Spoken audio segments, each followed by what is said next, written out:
Hey everybody, my name's Chris. I'm a bookaholic.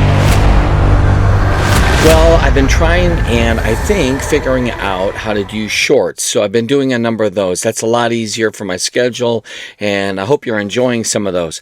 It took me about, I don't know, uploading 9 of them before Andrew over at Andrew's Wizardly Reads basically informed me, hey, by the way, you're doing it wrong.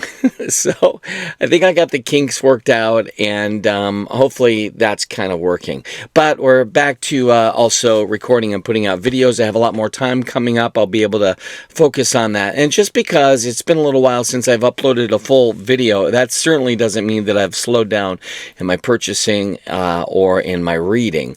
Unfortunately, my budget testifies that I have not slowed down. So we'll see. My hope is this coming year that I can minimize the purchasing frenzy and just spend a little bit more time trying to read what I have. But let's be honest, that's of course not going to happen.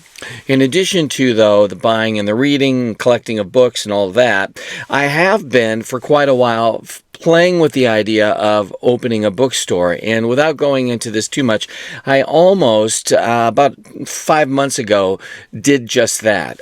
There was a local bookstore that was up. I had been in dialogue with them about it, and somebody else, a fan of the store in our local area, decided to purchase it before I. And honestly, it was probably for the best. I'm a big fan of the independent bookstores, and I think ultimately one day that would be the great retirement, just having, a world of books, and people who come in, we're interacting about that on a regular basis. But until then, I've got YouTube, and thank you so much for joining me.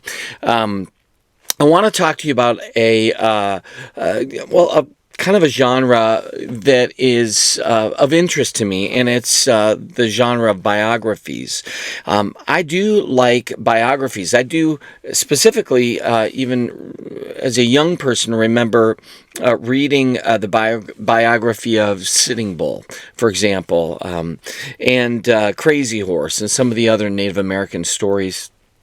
I loved it. It gave me a great affection for, obviously a world and a people that was very different than my own. And understanding, and since we lived specifically in the Great Plains, just the impact and the consequences of just those injustices, seeing it all around, it made those stories even more powerful for me. So I do want to look at 3 biographies. I have not read at least 2 of the 3, but they're on my TBR pile. So let's take a look. Here's the first. This is a new biography about Larry McMurtry. And of course, most people who know Larry McMurtry think of Lonesome Dove. And understandably so. This is clearly one of the great classics that many authors consider to be potentially even the greatest book ever written.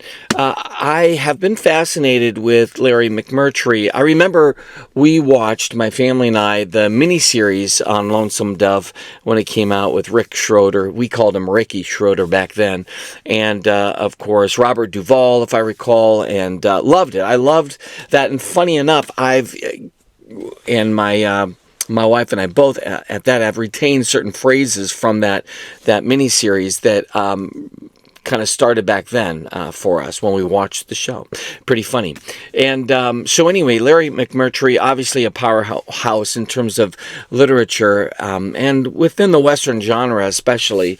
But he's written a truckload of books, and a number of them would probably surprise you. That being said, this book just came out. A Life by Tracy Daughtry, 2023. There's some pictures in here as well of the author, kind of at various stages in his life. That's one of the things I always like about biographies. And so you can check this out. This should be available out there in whatever bookstores you frequent. But I recommend that. Highly recommend.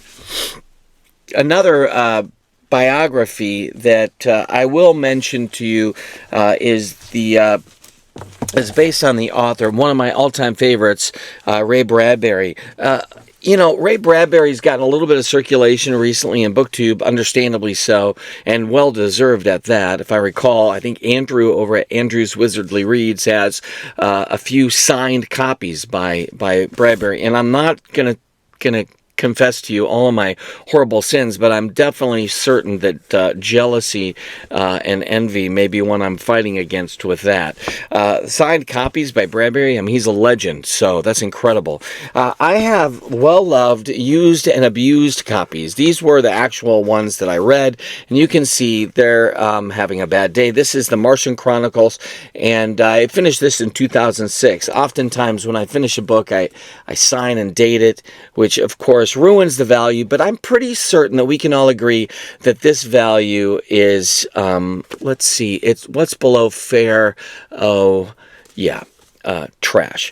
So I really enjoyed this. There's a number of like little essays and vignettes in here that come together and give you this picture. And what I remembered especially about this book was how it just basically says, I know it's kind of of interest that we move somewhere like Mars or Venus or whatever and start all over, but the truth, we bring ourselves wherever we go. And so the reality of our dysfunction and our problems, it's gonna show up in this new land as well, because we're the ones doing it. So you can't escape yourself ultimately. And the Martian Chronicles does a great job with that.